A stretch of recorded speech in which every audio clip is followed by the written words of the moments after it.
That's all it takes to get in shape. 80% nutrition, 20% training. Is that true?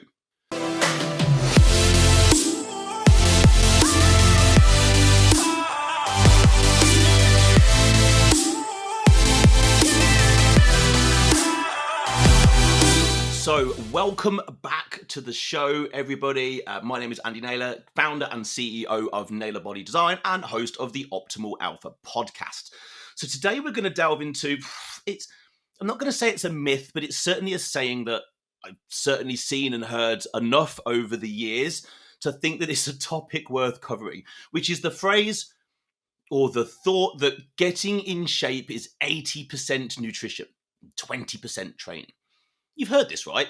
Oh, it's like all in the kitchen. It's 80% nutrition, and then it's only 20%. That's all it takes to get in shape. 80% nutrition, 20% training. That's what you need to do if you want to get into shape. So we're going to delve into that today and find out, does that stack up? Is that true?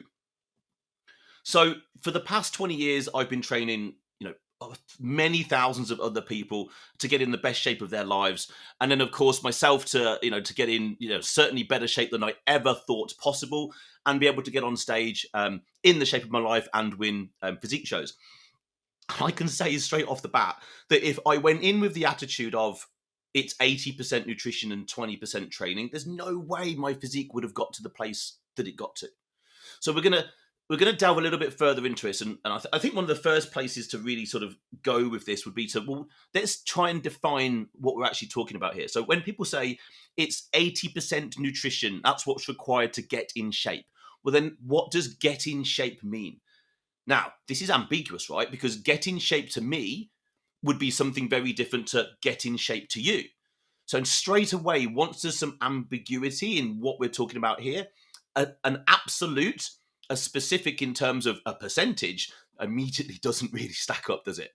But getting in shape, what does it mean? Does it mean just dropping weight? Does it mean dropping fat?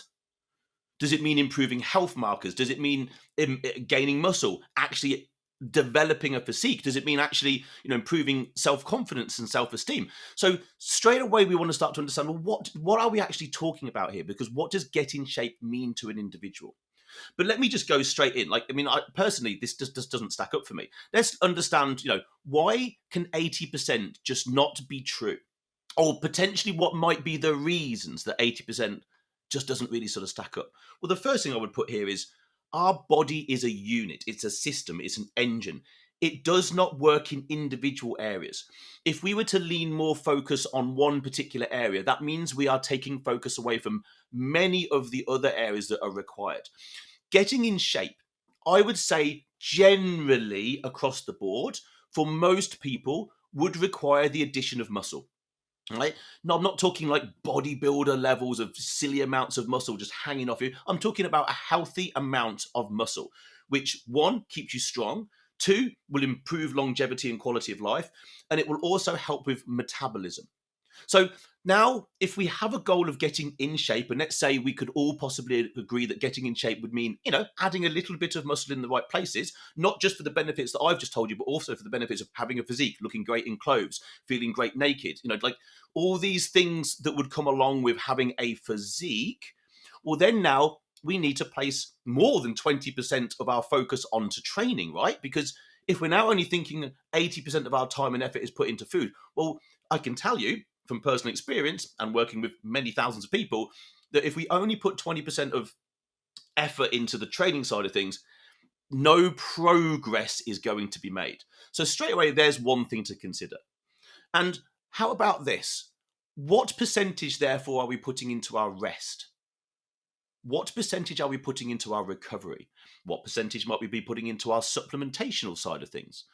What about a percentage for goal setting? A percentage for planning? What about a percentage for mindset, habits, daily behaviors? There are so many more plates spinning, I can tell you, when it comes to getting in shape. Or shall we just say the shape of your life? Maybe you're reaching your ideal physique, because your ideal physique would be different to somebody else's. But if you only focused on 80% nutrition, you could use 80% nutrition and drop weight, yes. But when it really comes down to it, I'm sure by now, outside maybe a certain cohort of people, shall we say, people who just really do need to lose weight. So over a certain BMI, over a certain, into maybe some of the obesity categories, where just outright losing weight becomes, critical in terms of staying alive, essentially, and not running into diabetes, strokes, heart attacks, those sorts of things. So just out dropping weight. So that person, if they're just, eating like a fool and paying absolutely zero attention to what they're doing in terms of their eating, then yeah, right, maybe we could say that just that person focusing on their 80% of their time on their food would be beneficial. But then that leaves everybody else who I wouldn't say fall into that category, but want to have a better body, a better mind, better performance at work, looking better in clothes, healthier body. We need to be focusing on all these other plates spinning to make sure that we can actually get there. Because otherwise we, like, a way to look at this is we move towards that which we focus on.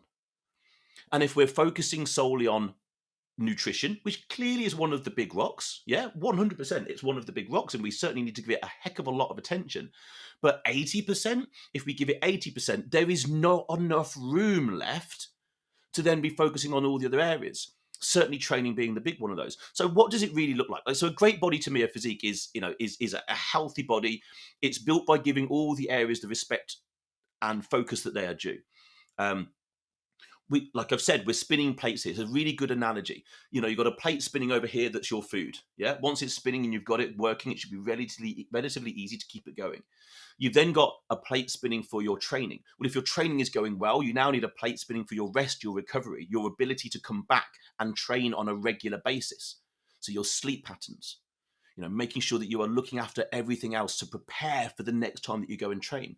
And then when it gets difficult, you've got to put a certain amount of effort into consistency. Consistency doesn't happen by accident. It takes planning, preparation, desire.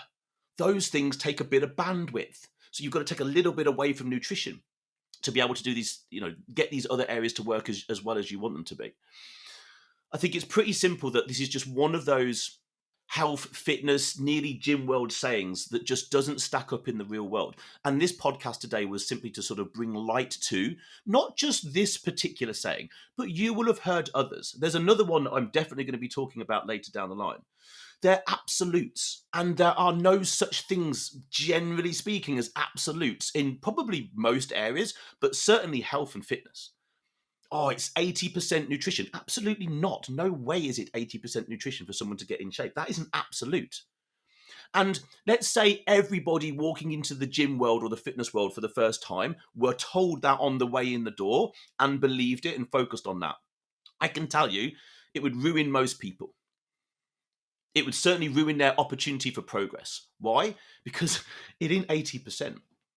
You've got to put focus on other areas. Now, for some people, if they have particularly poor nutritional habits, then maybe the percentage is going to be higher because more focus is required. I do not put anything like 80% of my time and effort into my nutrition. Now, that could be because I've been doing this for 19 years. My nutrition is what it is. Like it would take me 80% to actually make it not work now. But that's just because of how long have I been doing this, and it's easy for me to eat the same foods, track them, know what my calories and macros are. Why? Because I live in this world, and I appreciate that. That's of course not where everybody is. So at best, I just imagine I give my nutrition maybe 30% of my bandwidth. That's all it needs. That's all it needs. I don't need to give it anything more than that. And the chances are that if you've been on this journey for a while, you probably also don't need to give it 80%. You need to not let it fail, because we also know, here's another saying, you can't out-train a bad diet. Now, that's a saying that I would say, yeah, okay, fair enough. You can't out-train a bad diet. You could train to the level to negate a bad diet. I've definitely seen people say, I go to the gym so I can eat what I like. Okay, fine. That's a personal choice. I'm not going to ridicule you for that. That's entirely up to you. But you can't out-train a bad diet. So just really wanted to put this out there today, just to start to get the sort of, the cogs turning in your mind. Be mindful what you listen to. Be mindful for what these little sort of sayings that you hear in the gym and fitness world, and take them with a pinch of salt. And then take a step back and think logically, does this apply to me in my circumstances? Does this apply to me in my scenario, or at my level of training, or with my particular goal in mind? Maybe sit down and, if you really want to, if you're quite analytical and you like this, make a little pie chart, draw it on a page, and start to split up where you think you currently are in terms of the amount of effort you're putting into things like the goal, planning, effort, consistency, accountability, mindset, motivation. Like, how much percentage are you currently putting into them? Is it working? Yes or no? If yes, awesome, keep them as they are. If no, what's the area where you know that you are failing? Where do you know you need to put a bit more effort into? And then write a new pie chart, make it visual for yourself. Could be super useful. So that's going to wrap everything up for today. I hope you've taken something away from this. I will be back soon. Outside of that, go and have the best day.